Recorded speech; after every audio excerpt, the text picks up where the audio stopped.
All right, everyone. I believe Restream catching up, so we should now be live. Happy New Year. Welcome to season 3 of the Level Up Your Wealth podcast. We're thrilled to be back with you. One of your hosts, Marcus Howard, joined by Mario and the one and only Amir. Mario, please introduce yourself. Happy holidays. Happy New Year. Hopefully everybody had a good time. Hopefully you guys didn't break those New Year's resolutions on day 4. But I'm happy to be here for season 3. And everybody, Welcome, Amir Thank you Satvat. Thank you very much, Marcus and Mario. Amir Satvat, everybody, business development director at Tencent. But many of you also may know me because of my work on LinkedIn, where I try to advocate for our community of gamers, both in terms of jobs resources, but also in terms of fun games content and just making a cool environment for each other that's positive and non-toxic. Excellent. Welcome back to the show. You were one of our featured guests for season 2. Had tons to share about resources. You've got some extra ones you've added since then. So if you don't mind, can we start there? What's new to the career resource workbook, if you will, the catalog of your support?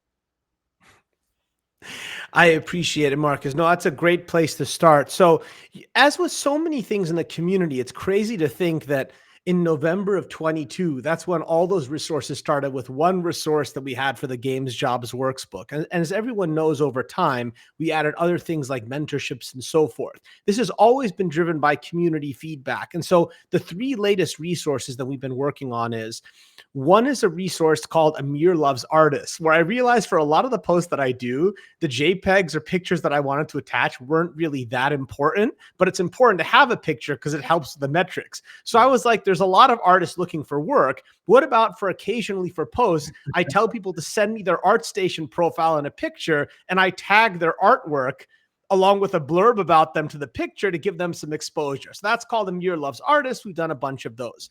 The second one we're working on is we got a lot of feedback that a lot of early career people in games felt like they could use a little bit more love. We have a career pack. We have a lot of resources, but people were like, Amir, the needs are different for those early career. And I was like, you know what? You're right. So we did a 2-phase exercise.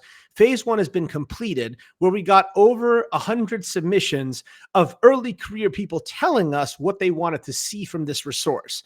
Phase 2, which will start in the next week or two, is we'll go back to the community and to our experts, and I'll take that whole rubric of feedback and say, here's what the community wants. And everyone's going to be invited to submit anything they want, a paragraph, an essay, a video. We'll put it all together and then give it out to the whole community, recruiters, hirers for free. The final one is a surprise, so I can't say exactly what it is, but in working with Alex Gombos, a very, very, we all know, respected and accomplished recruiter and so much more at PlayStation. This is going to be another resource like the Mentor Network and the CV LinkedIn Reviewer Network, and it'll be something in that vein. Details to come soon. Wow. And that was at 10. How do you have time to do all this?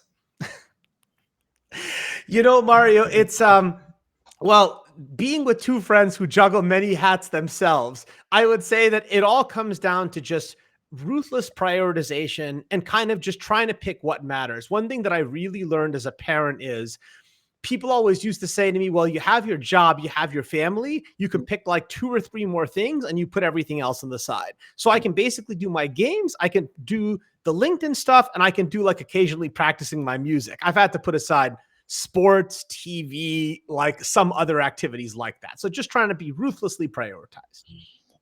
Okay. Sleeping. Yes. Yeah. A little bit of sleep. A little bit, but it's fun.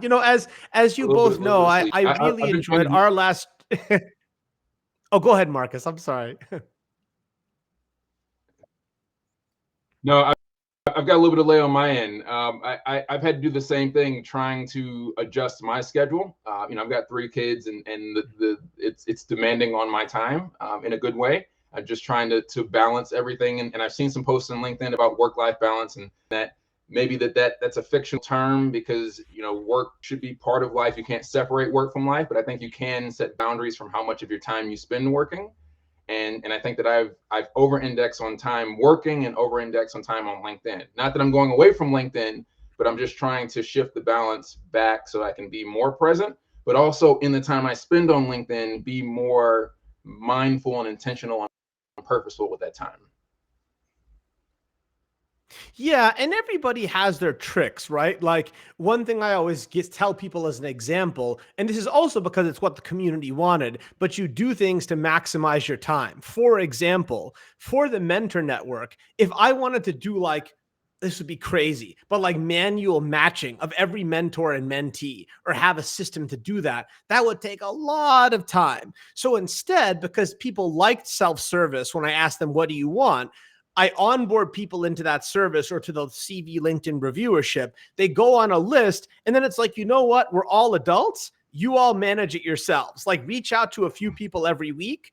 That's it. That's the whole system. And like, when I did that, a lot of people were like, Amir, that's crazy. It's not going to work. It's going to break. People are going to write like 100 people. But I can tell you in a year and a half, we've had like 3 issues from over like 10,000, 15,000 conversations. So I think a good lesson maybe to everybody here, if you're setting up a resource or doing advocacy or doing something that's related to impact, is constantly ask yourself what's scalable, because eventually it'll have to become scalable or you'll go crazy. Yeah, now scaling is important too. But sometimes people fear scaling as well. But talk about scaling. This is the second year of the Amir Awards. So give us the backdrop about the awards and why did you start the awards in the first place? You bet. So when I was a little kid, I I was an eccentric little boy, and so I would play a lot of games. And when I was like little, it was like one award. So I would get my parents together and I would tell them I was going to present to them what was the best game of the year. They thought this was like very cute and funny.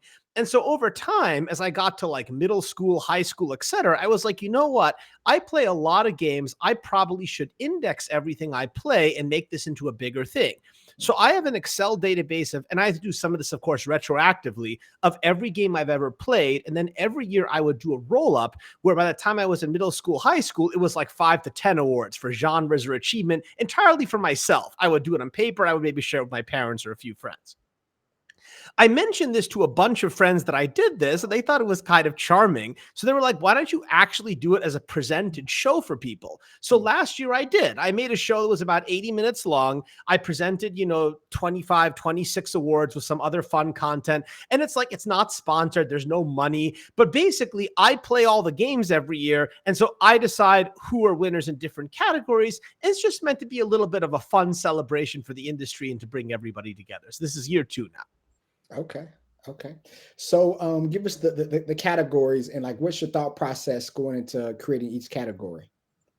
That's a great question. So what I try to do is to do something a little different, because most awards, there's like either just games, or they maybe do like influencers, or they maybe do like esports, and that's usually it. I was like, well, I engage with games in a lot of different ways. So like I have one category up front, yes, that's genres, but then I also have play styles, right? Like short games, 15 hours or less, family games. I have a category for ecosystem. So in addition to streamers, I do like, what's the best collectible? What was the best like hardware or peripheral? So a mix of the traditional, but also giving a little bit of flavor. Because when I think about gamers like us, they don't just engage with that, they engage with a lot more. Right. Right. Very true. So what feedback did you get last year, your first year? Was it do it again, do different categories? Have you added categories from last year? What was some of the feedback that you received? Yeah, I got some good feedback. The biggest piece of feedback I got, which is totally fair, is I tend not to play many mobile games. Not because they're not great, not because I have anything against them. It's probably more my age than anything, being 41 years old and not growing up with that. So people were like, Amir, it's not acceptable. You have to play more mobile games. I was like, you know what? You're right. So this year I was like, I'm going to play a bunch of mobile games. I'm going to add a category for best mobile game. And then the only other feedback that I got is, I gave 3 special awards last year. And while I got mixed feedback, those were pretty long videos. They were like 5-6 minutes long. And people said, Amir, these are nice, but it kind of kills the pacing of the show a little bit. So this year they're shorter. They're like only about 30 or 40 seconds long, like the other awards. And then I move on. It's interesting you said that, because like I'm 41 as well, and like I don't play any mobile games either. I'm all about the then like my daughter, like that's all she does is mobile games. Like she has her phone, with our phone, but her phone, that's our phone, right? She has the Switch. And I'm like, man, when I was growing up, I had my Game Boy, and Game Boy seemed so cool. But like, if I had a Switch growing up, I'd be so much more happier, I know. Can you imagine? It's like, it's so funny you say that. I was like, what would it be like if I had a Steam Deck or like a Switch when I was little? Yeah, I was like, I don't know what your two's folks were like, but my folks were like, they were pretty permissive about the games, but they were like super strict about portable games. So I couldn't have like a Game Boy or an Atari Lynx. I didn't get to have a mobile console until I was like in college when I bought it for myself. Yeah. Wow. Yeah. No, I thought I was the king of Tetris, because of course with Game Boy, I mean, it was a lot of games, but it was kind of selective. But now, like with Switch and Steam, like you have so many games you can play. You can have cozy games, you can have fighting games, you can have fantasy games. Like it's all types of games now. And just kind of growing up, like I sound like an old fart right now, but kids, they just don't know how good they have it nowadays. There's you so think many. We're gonna get a Switch 2 this year? It's so hard to say. It actually makes me chuckle, because I feel like every few weeks, I'm sure you've seen all these reports. They're like, analyst says, here's what's happening with Switch 2. And I'm like, dude, unless you live in Kyoto and you're going over there and you're hearing stuff at the coffee shop, they're going to do it when they're darn ready. So yeah. I think so. The timing's right. It was 2017 March when they did the Switch. So we're 7 years into the cycle. That timing is right. I think all the particulars are right. So I gotta get ready to camp out. When they launched Switch 1, I said to my wife, she's like, "You're cuckoo." I went to the Target in DC, I think at 2 a.m, because I wanted to get the first Switch there. So I gotta get ready to camp out, Yeah. And of course, businesses, they're all about, making money and kind of the impact they can have. So if they can stretch it out, if they can have more people excited about it, they'll stretch it out as long as possible to get the biggest bang. It's funny you say camping out, I'm a huge Madden fan, that's my number one game.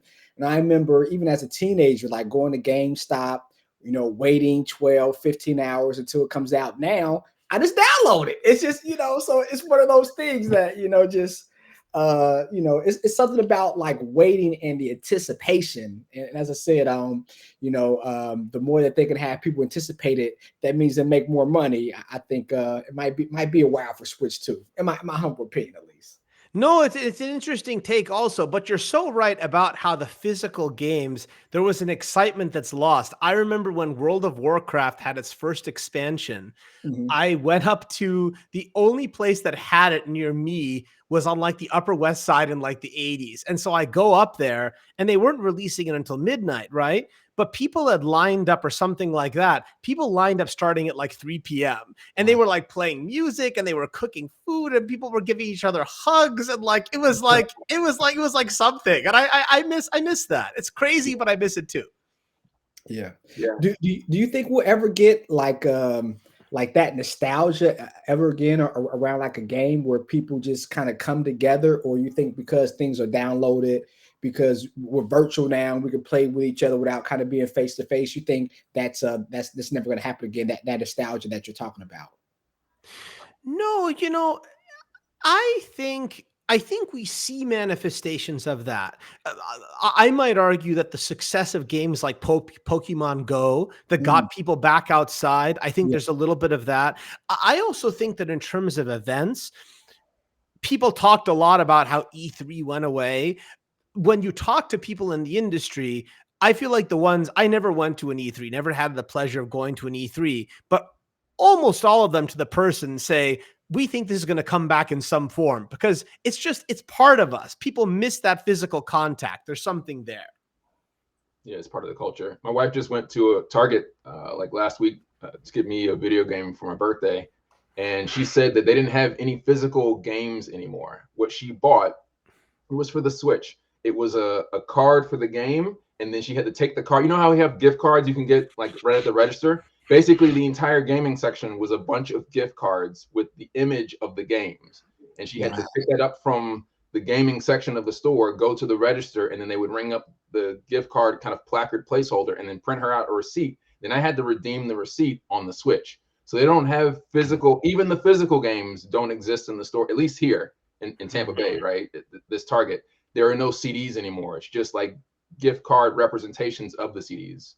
Yeah. And you think from a production standpoint, like how much money, they save. Like, so and this would be a question for both of you guys. Like, when a game is created, generally, how many of those CDs are you think made? You think 1 million, 2 million? Is it any like stats around how many CDs are made for a game? I don't have that answer. I know that Dave the Diver just crossed 3 million in sales. So if that's any indication, 3 to maybe 5 million. Wow. Yeah. And so you think it probably cost them maybe $1. I mean, that's $5 million. You think per game, right? If Nintendo came out with, let's say, 100 games a year, that's $5 million. That's a lot of money saved. But well, it used to be a lot for the cartridges too. I mean, it's like it's kind of was like a double whammy, right? Of the cost, but then also the growth of the industry. Because you think about, I mean, it's amazing to think about when I remember in the 80s, you'd go to the store in like the adventure era for Sierra and LucasArts and so forth, and you'd go get King's Quest. And I'm sure you both remember, right? You would get the big box that had the games in it. Then the big boxes became those like mini boxes, and then the boxes just went away. But back then, a really big game like King's Quest V would sell 400 or 500,000 copies. So like that's very different from having a game in the millions. So it's like it was good. It was going to get squeezed on both sides. And now to answer your question directly, Mario, my understanding is that some companies, of course, don't do physical at all anymore. And the ones that do, I think, make a small allotment. I think they intentionally try to keep it relatively small, again, because of the high cost, channel margin, and so forth. Yeah. Nah, but only they could find a way if they could scale and then not have the product price, but then hire more people in the game industry, then that would just be the best of all worlds, right? Yeah, we had over 11,000 layoffs last year, right, Amir? I think you're tracking that number more than most. Yeah, 11,000, 12,000. It's really tough. It's really tough. I mean, it's, when you try to be the most optimistic about it, you hope that like so many other cycles that we all know and have seen, something else comes forward. That's a major area of work that people hadn't thought about. And when some cuts came and live services started, well, there were all these live services jobs that didn't exist before, and keeping the servers up and all of that stuff. But of course, now that's becoming mature and they need less people. So that's, I keep hoping for one of those things. Who knows? Maybe that's like AR taking off. Maybe it's something else. So what's going to be that thing? I don't know. I hope that'll help. So to that point, Amir, like what are some like hot or up and coming sectors in the gaming industry that you think is going to catapult the gaming industry in the next 3, 5 to 10 years?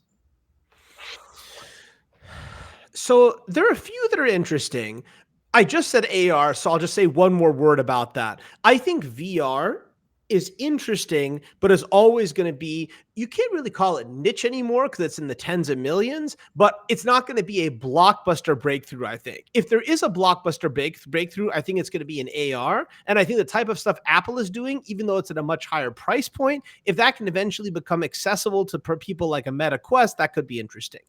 The second thing that I think is interesting is, I don't know what the two of you think, and I'd love to get your takes on this after I say it. I'll just keep it to two for now, maybe, is I've been thinking a lot lately about media saturation.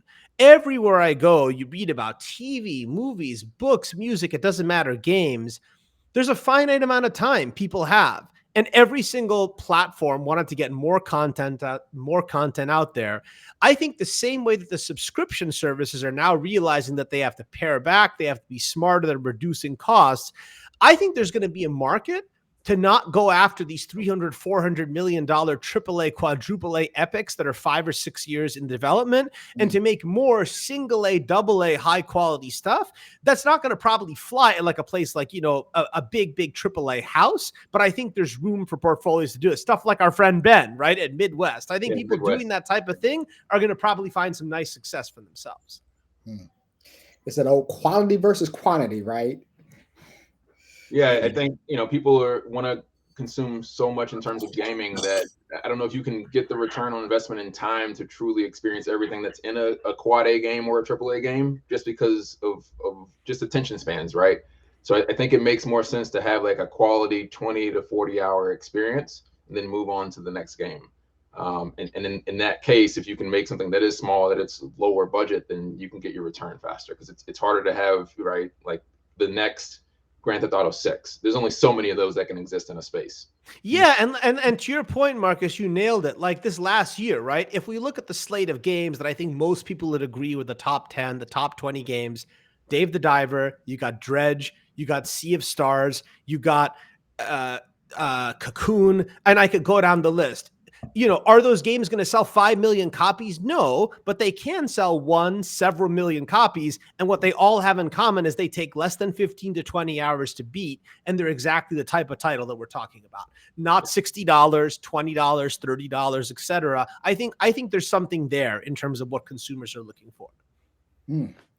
That's interesting. So from a gaming standpoint, and we could talk about the awards as well, do you see more individuals evolving to those types of games that are a lot easier to defeat and win? Or are you seeing more individuals with the longer Final Fantasy type games that might take hours and days to complete? Like what Oops. We lost Mario for 1 second. Well, that's okay. I'll start answering his question until he comes back. Oh, there you are. So I think there will, of course, continue to be a robust demand for people who want those AAA, quadruple A experiences. But I would wonder, you know, it's so binary. How many of them are going to be? Doing games as a service is tough. For the other type of game, I might take your question a little bit of a different way, which is I think that if you played that market right, I'm always thinking about where's the white space of people who you don't engage in the market. Like I think about, and I think maybe I even told this joke to Marcus once, but I think I told you this when we were in LA. I always joke about when it was that I lost my parents in terms of playing games with me. And I lost them in the N64 generation. I promise I'm going somewhere with this super quickly, which is like, Atari, they were like, no problem. We can hold a joystick. Yeah. NES, they're like, okay, we can press 2 buttons. Yeah. SNES, they were like, no problem. We can press 6 buttons. But by the time it got to N64 and the games were complicated, my dad's like, I'm piecing out on this. Like, I can't do this anymore. And so I think there's an opportunity in the same way that like my mom and dad are still gamers, but they play like mobile games on their phone because people figured out what to give them to play, or the way people play New York Times. I still believe, even though I think this is a minority position that a lot of people don't agree with, I think you could pull in a lot of gamers who are kind of lost on those types of games, who played Nintendo or played Sierra games, 30, 40 years ago, if you gave them that. Wow. What type of game would that be? Well, some of the games we just mentioned, I mean, maybe even those are a little bit complicated, but it's like those games are there. Point and click adventures, right? Last year, like Return to Monkey Island. This year, A Space for the Unbound. Those types of titles. Again, not games that are going to sell 2 million, 3 million copies, but if you also have much lower costs and that's your business model, may not work at a AAA house, but for a smaller place, I think you could make a nice little business for yourself. Or even rebooting classic games, right? Like Pac-Man, Galaga, because I had the same experience, Amir. My dad tapped out when we got to the NES. He's like, we played Super Mario Brothers 3, and at the first part where you have to like run and fly, right? You have to have like your finger on one button to run, and then the bottom part of your thumb has to hit the second button so that you can fly. And he couldn't do both of those at the same time. So he did like a minor jump, and then he fell into the hole like right at the beginning, and he was like, I'm done with this. I support you all playing video games, but I'm done with this. But 4 or 5 years ago, we all went on a family trip up to Tennessee, and the place where we stayed had a retro, kind of rebooted retro console, and it had like Pac-Man and Galaga, and he put hours into Galaga while we were on that trip. So it wasn't that he didn't enjoy playing video games. It was that the games that we enjoyed playing, he could not connect with. So it's about, as Amir's saying, it's like finding the games that appeal to the audience. And I think that's a major underserved segment of the community, is because like if you think about senior citizens or the 50+ crowd, it's an excess of time and an excess of money, right? Like if we want to increase spend across the board, you're not going to get that from Gen A and Gen Z. Like, they don't have the money; it's their parents' money. Right. Yeah, and all these challenges are big challenges and are fun, right? It's really hard to make the next great MMORPG or the next shooter or the next mobile game, and those things are interesting too. But it's also interesting, yeah, like how we would re-engage our parents. Like, I miss playing with them. The proof of the pudding of what Marcus just said so nicely is we all heard what the moments were that got big responses at the Game Awards this year, right? Everybody heard the response when Sega announced those 5 retro games. People went nuts, right? Yeah. So there's clearly something there. Yeah. Out with the old, in with the old. Yeah. Amir, you have custom awards this year. Did you have them last year? And can you tell us about those awards? Like Yeah. If that's not a spoiler. No. So this year there are 29 awards. Like we were saying earlier, those are divided into 6 categories, but one of those is Game of the Year. So 2-3 of them are more traditional game categories. One is those ecosystems ones that we mentioned with, like, collectibles and influencers and so forth.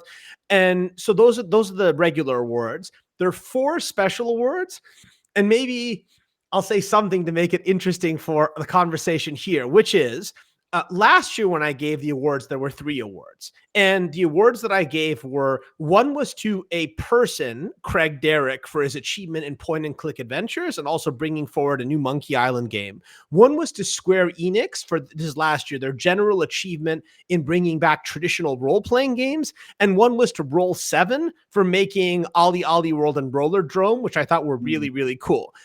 This year, 3 of the 4 awards are just to games. 3 games that I thought were so notable in different ways, and each may not be quite what you expect. And one of the awards is for something very different, that's ecosystem achievement. So is there a special award for Nintendo for when they announce Wind Waker HD remaster for the Nintendo Switch 2? When Nintendo does that, I'm going to do a supplementary award show where I just give them 20 awards. Yeah, for just that moment. Yeah. That's fine. So from a time standpoint, how much time do you think you spent playing each game to even put them into the categories to have the chance to be awarded? This is something I think about a lot, Mario. So, and it goes back to kind of where we started the show, talking about prioritization and time, right? It used to be, but when I was slightly less bald and had no kids, it used to be I would play every game 100%, no exceptions. Then it was like, okay, I'm going to play every game until the credits roll, no exceptions. Now what I've realized is, and I think that this is fair, except for maybe MMORPGs, because you play enough games. I play until I can say to myself, I've played this enough where I can confidently put down a review, which I would say for most games is somewhere between 6 to 10 hours. I just had to do that because if I was going to play the 20 to 30 hours to hit credits, I wasn't going to make it. And my viewpoint is, and I mean this as no criticism to thank you, Corinne.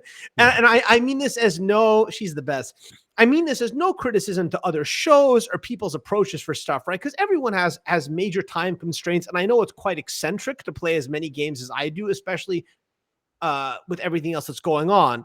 But I believe that if you're going to do an award show like I do, you have to play at least 50 games a year. Now, why do I say that? You have to cover all the genres. You have to cover all the platforms. You have to cover every game that's at least an 85, 80 or higher Metacritic. There's going to be every once in a blue moon, something below 80 can sneak in there, but like that's pretty good coverage. And if you do that and you just count the number of titles, you're going to have a list of 50 to 75 games. And even within that, you try to prioritize. So that's how I work backwards to the time and the number of games. And Mario, just for context, I believe on Steam, on average, 43 games come out every day. So, I know. Well, I didn't know that. I mean, I was thinking maybe 10, 15, but 43 every day. Yeah. Every day. Wow, that is a lot of games. That's a lot of ideas too. Yeah. That's a lot of ideas. And you think how many like of the bigger studios, just look at that, play some of those games like and to try to, poach, some of those creators to bring them to studios to make bigger games and give them a bigger budget. Oh, it happens all the time. I mean, uh, people finish their projects, and when their project is done, whatever the length of time is, they move on to something else. I, I, I had a sense of this as an outsider, but now having been in the industry professionally for several years, I would say that anybody who is a capable, talented person, there's probably not a week, month in their career where they're not having conversations with other people, not in like an insidious way or like they're doing anything deceptive. But I, in fact, think those that are the most mature and the most smart, they're constantly talking to other people to have those relationships and to see what type of project they can do. Most commonly, the classic situation, to your point, is person makes game whatever, and they want to do something different or with different constraints, or they've been locked into the same series for a while. It's like, okay, we'll let you do that. Come on over. Wow. A lot of movement in the game industry. That's awesome. Okay. So what's your attire? I know, so we had the game show, but say I got my suit on because we like the pre-awards, right? So can you give us any attire, what you're gonna wear? Have you came up with your costume yet? I have. So last year I wore a Mario suit, which truly was ridiculous, but it was pretty fun to wear. This year I found a cool site that does really nice leather jackets that aren't like super crazy expensive, and I got one that's a Hyrule leather jacket. And so what's fun about that is I do only one fundraiser a year for the LinkedIn channel, and that's a fundraiser for Connecticut Children's Hospital and Foundation, which is near our home in the Hartford area and means a lot to us. The reason I mentioned that is this year I told people that for everyone who donates, they basically have a chance to win one of those two outfits, the suit that I wore last year or the jacket. And now each year when I finish it, I'm going to dry clean the outfit and basically give it away to someone who donates for the children's hospital. Oh, that's awesome. Cool. Awesome. So tell us more about the Children's Hospital. Why is that near and dear to you? Well, my family came from Iran in the 1970s. And when they first came here, my parents lived in New York City for a while as my dad kind of moved about. He was finishing his medical education and then looking for a job. But when they came to the greater Hartford area in the late 1970s, little did they know they were going to stay there the entire rest of the way. And so my family has lived in this area of Connecticut for over 40 years. They've actually, if you can believe it, have lived in Connecticut in this same 10, 15-minute radius that I now live to because I moved back home longer than they lived in Iran. And so this really, Iran for my parents will of course also be home, but everything here means a lot. And my dad was a doctor in Hartford Hospital. My uncle was a doctor in Hartford Hospital. Many of their friends were doctors at the Children's Hospital. The Children's Hospital is across the street from where my dad worked. So it's really, I think you can't get more local and being about your place than we feel about here. Okay. Awesome. We could take a quick detour just to circle back to you working from home. Can you talk about the benefit that's been and the impact it's had on your ability to spend time with your family, and then as a result, improve the quality of work you can deliver to your 9 to 5? I love that question, Marcus.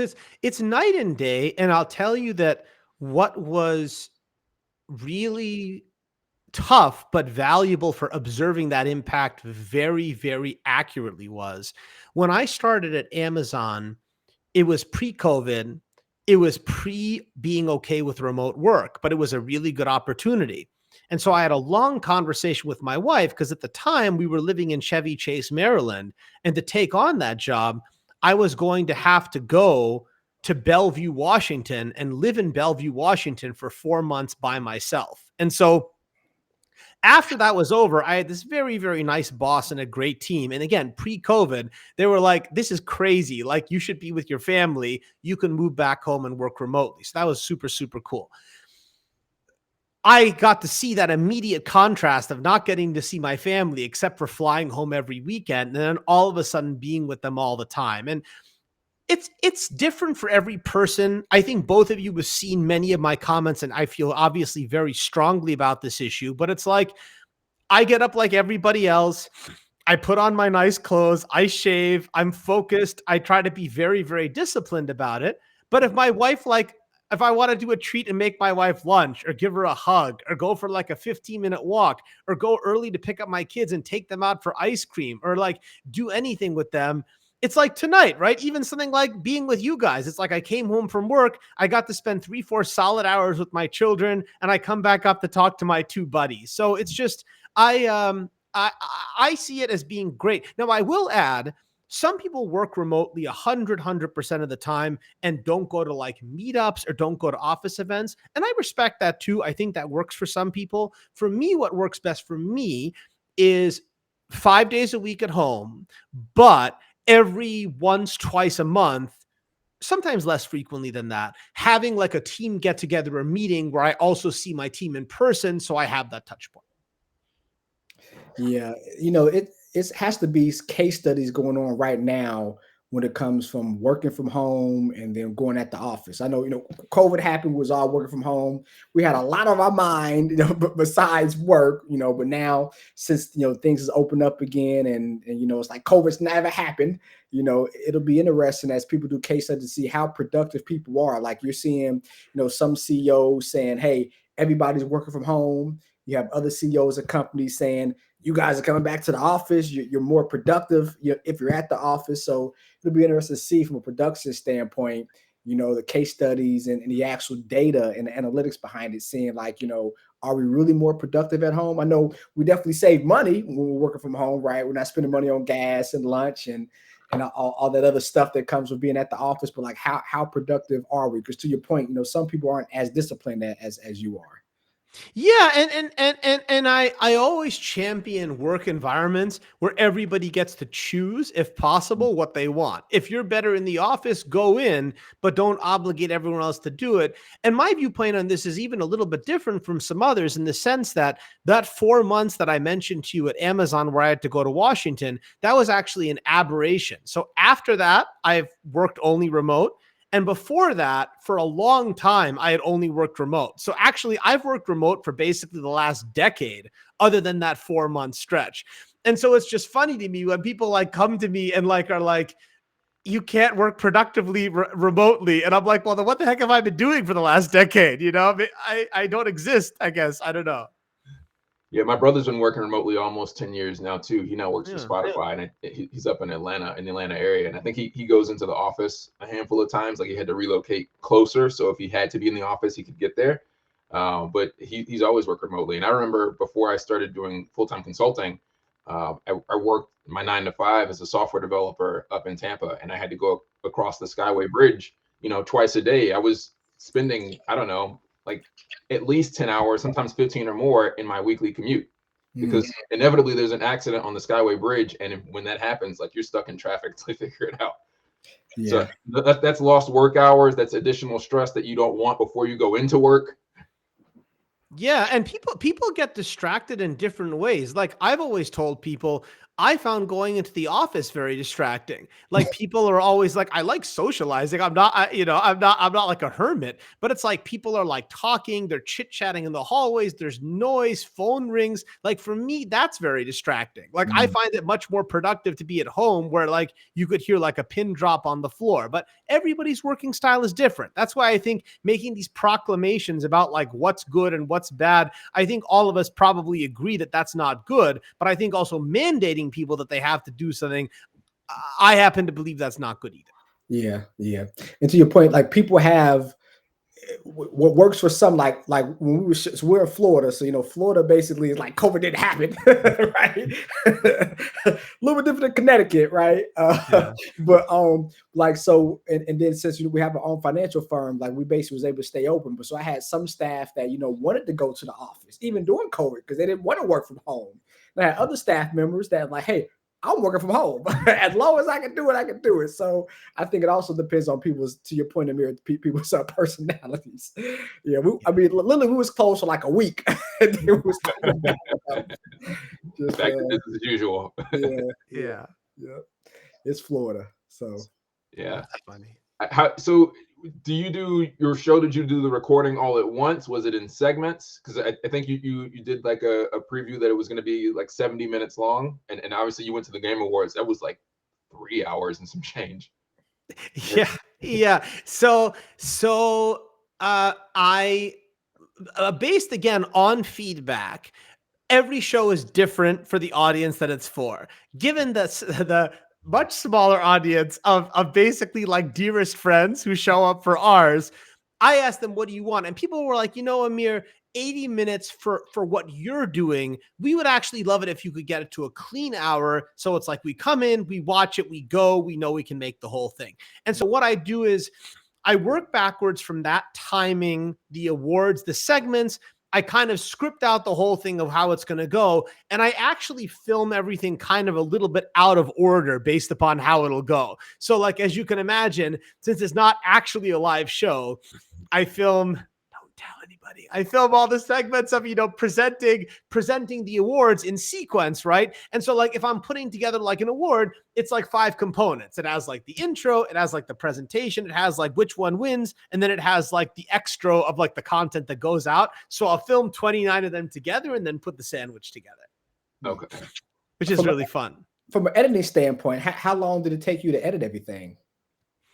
It took me, it normally takes me like a weekend of hard work to write everything, to think it through. I spend like the hardest part that I spend weeks on is actually thinking about which games, of course, should be the nominees and should win. That's the hardest part. Actually doing the show and then editing it together is probably a weekend or 2 of creating it and then another weekend of doing the editing. Okay. So doable. I guess the most time consuming is playing the games, which you like to do anyways, though, right? Yeah, but the tools are so great now. Like, it's really amazing. I'm sure everyone has different ones, but I happen to like Movavi a lot. I like Canva a lot.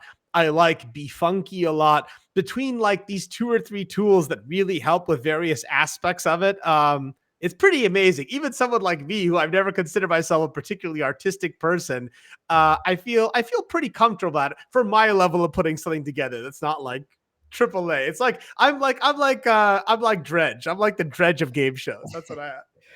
So I'm familiar, of course, with Canva, but I'm not heard of BeFunky. Is it the same kind of interface as Canva? Or does it do something different?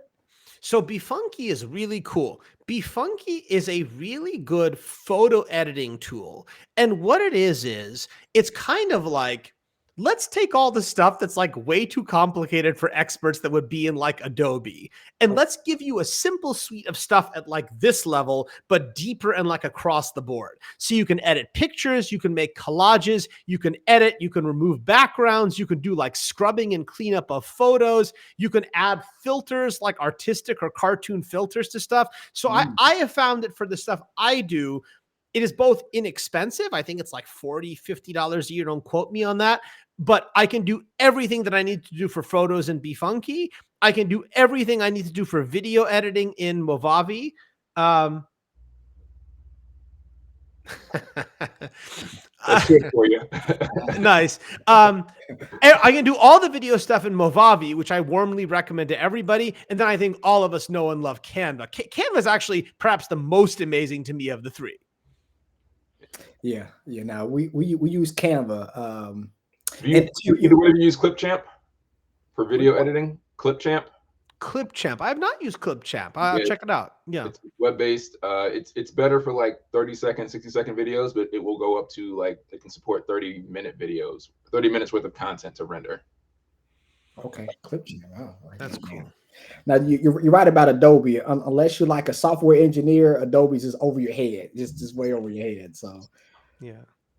No, people are like, hey, Amir, did you use like Blender? And I'm like, funny enough, I actually did use Blender. I used Blender for one thing, which is the intro to the show, because there's no other way I could do it. So I had to figure out Blender, but Blender is very complicated, at least for me.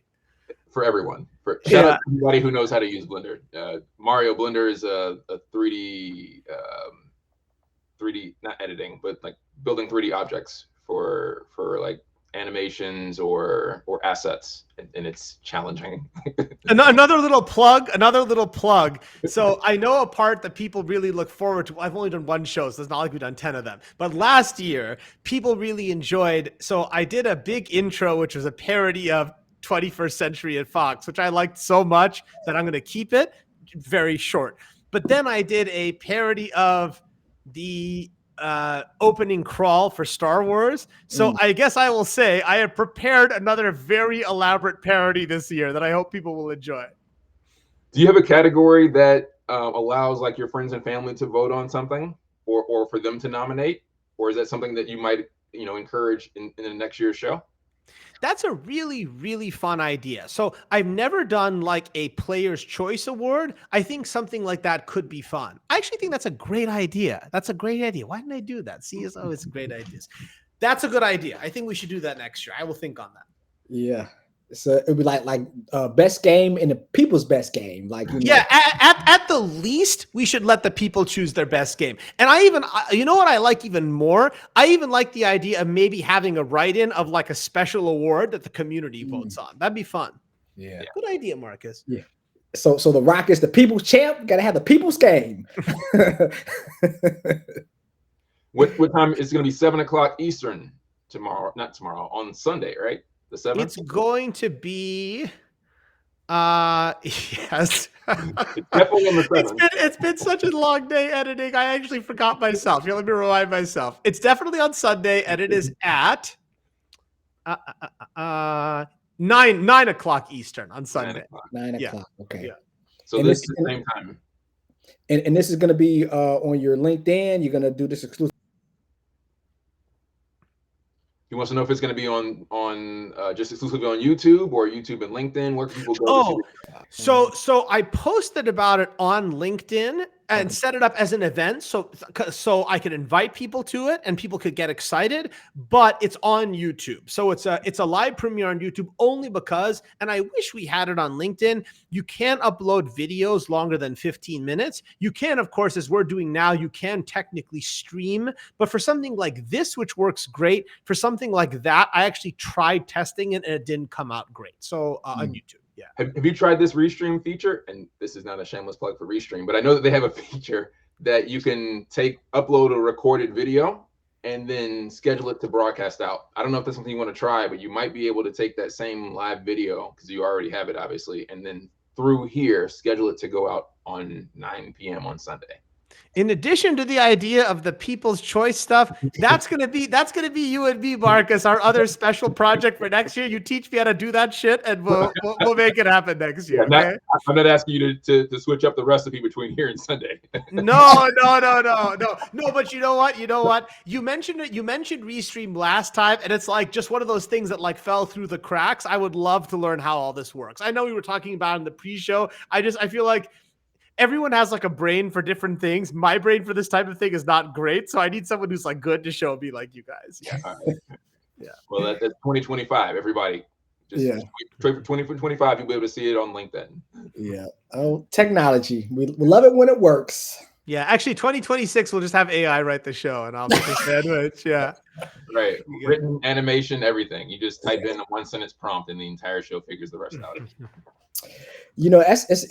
So, like, is it going to be like? Do you have anything AI awards or anything around AI with the awards?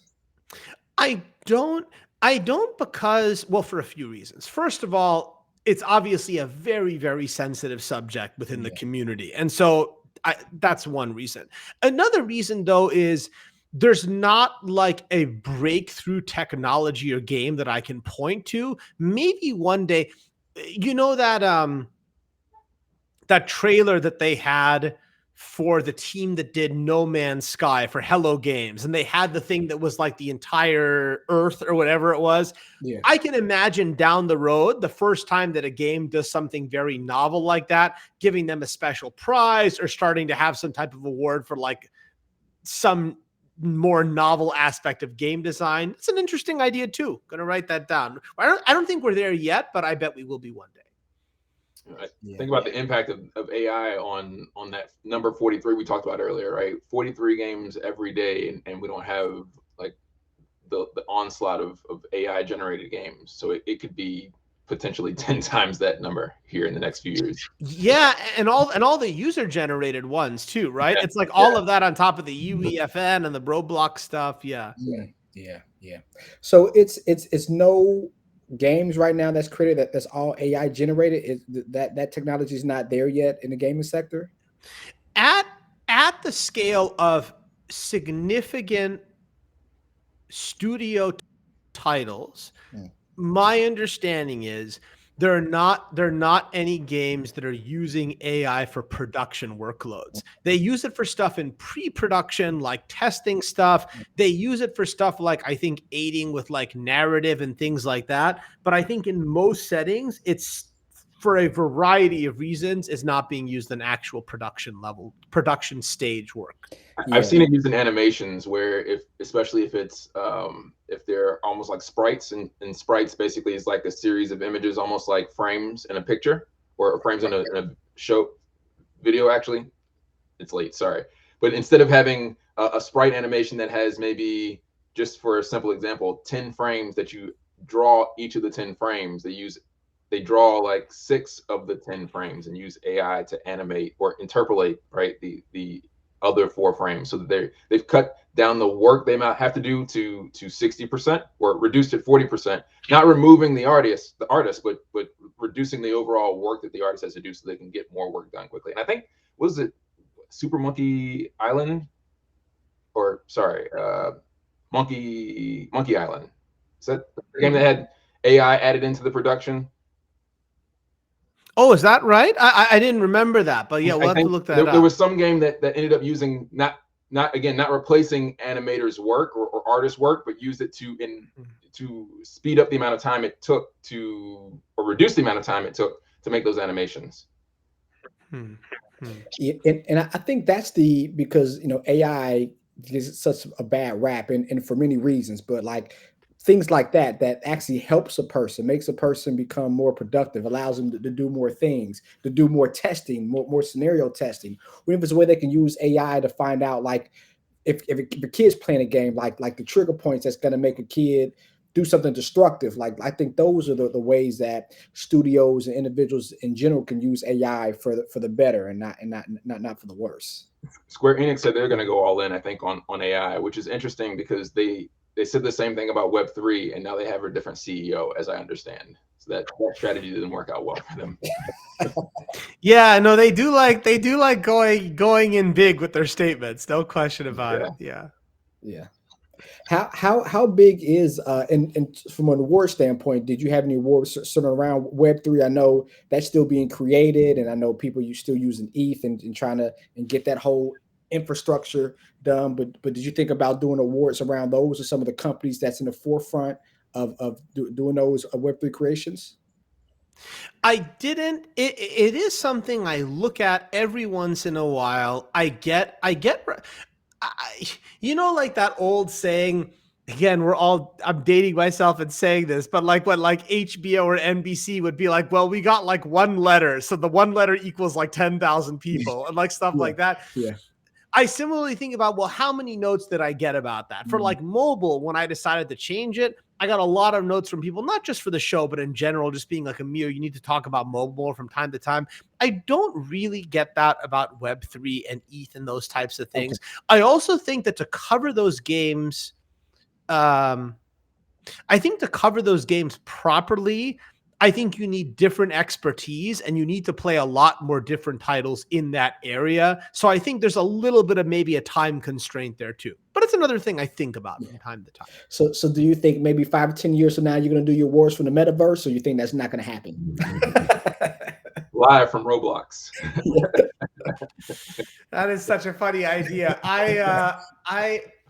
It's crazy. I really wonder. I'm sure that's what everybody wonders. I wonder what the next, maybe again, it's AR or something like that. I don't know. I wonder what that next breakthrough technology, because like AI is really interesting, but like AI doesn't like touch people's excitement and fascination the same way like the iPhone does. I wonder what the next manifestation of tech will be, to your point, that really blows everyone's socks off. Yeah.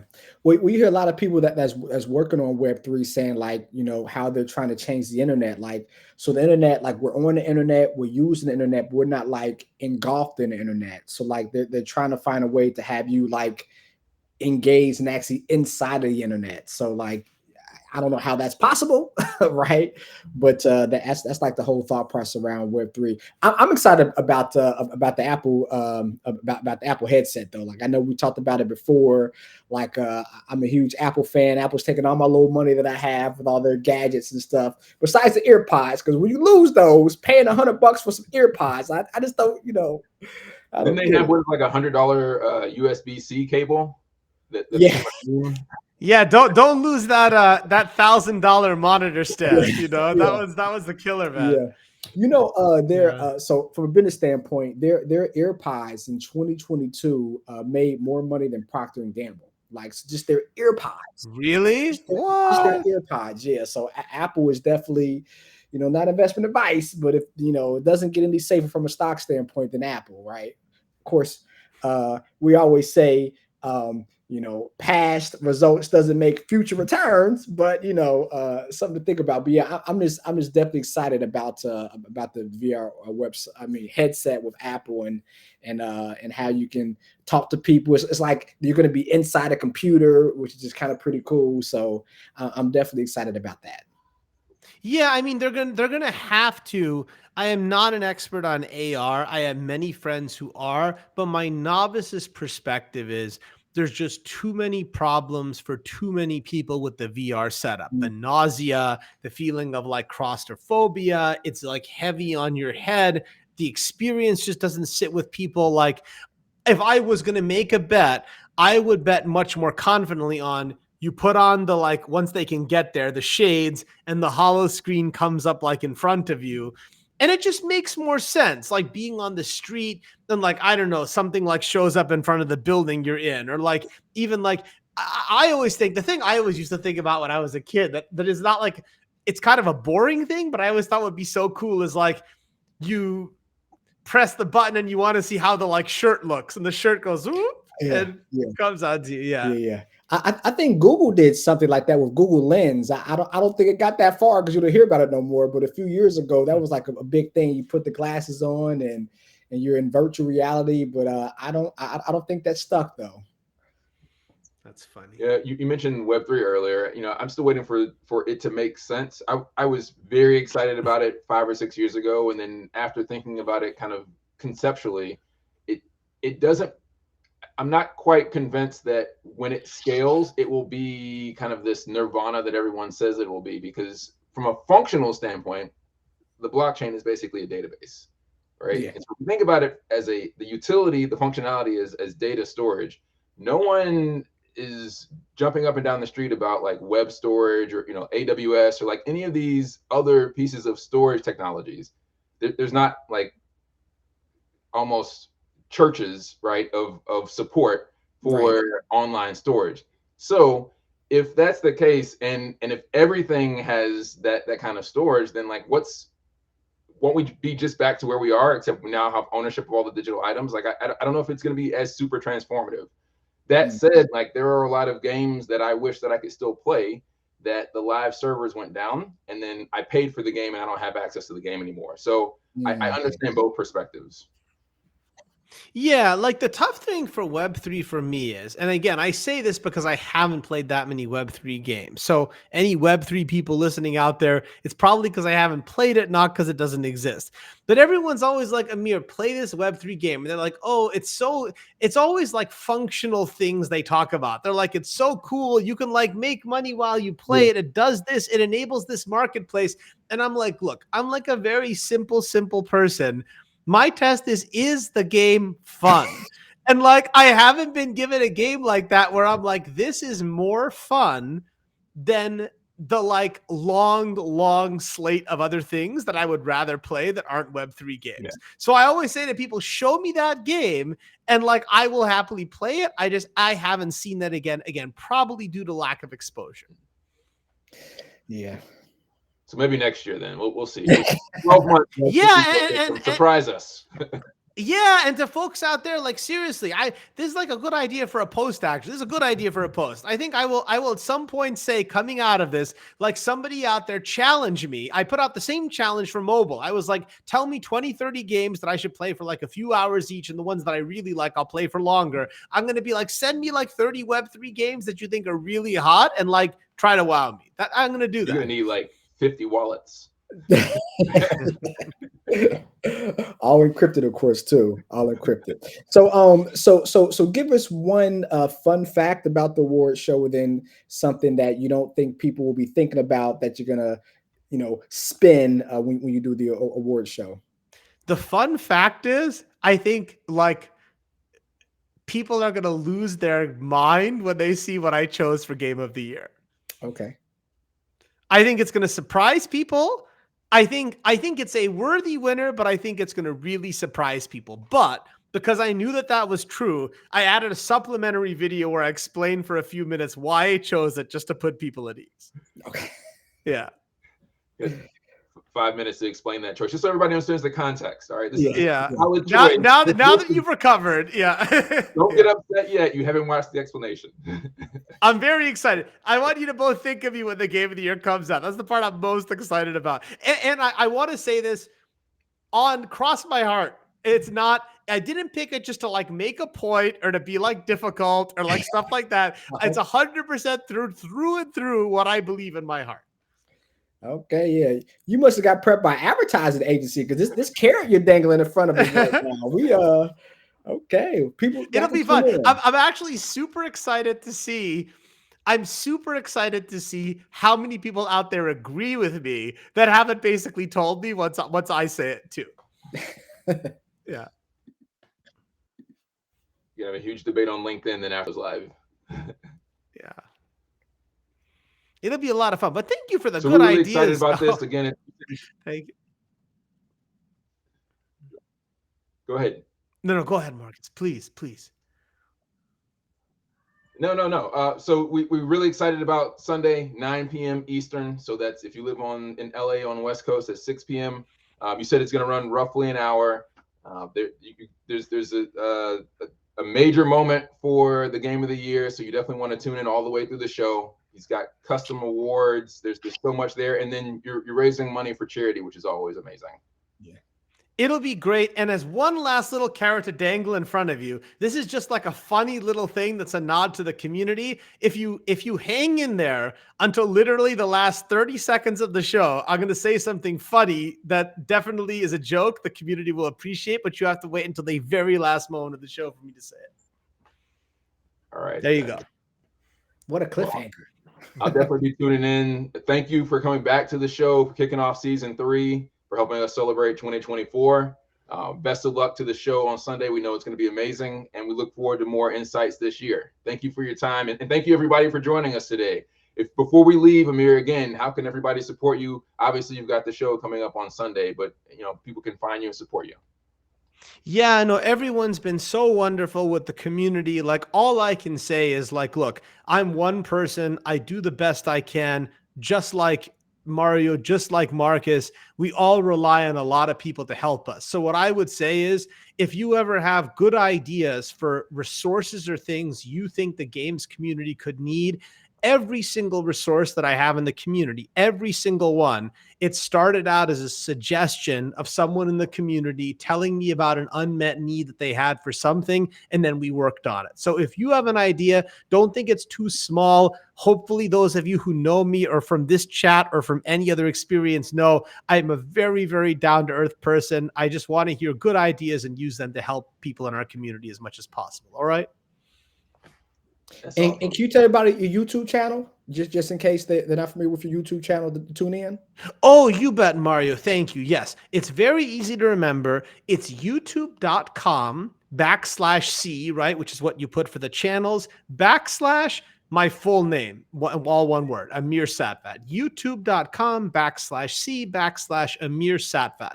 And in fact, thank you again for reminding me of another good idea, which is after this, immediately after this call, I will take the show and put it as the headline video on the channel, so you see it right when you go there. Thank you. There you go. So hopefully you don't have Samir Salvat tried to duplicate your show to throw people off. I So I went back and forth 20 times about doing a joke about that, and I was like, how many people are gonna be like, what the H is he talking about? Like, so I thought about it. I did.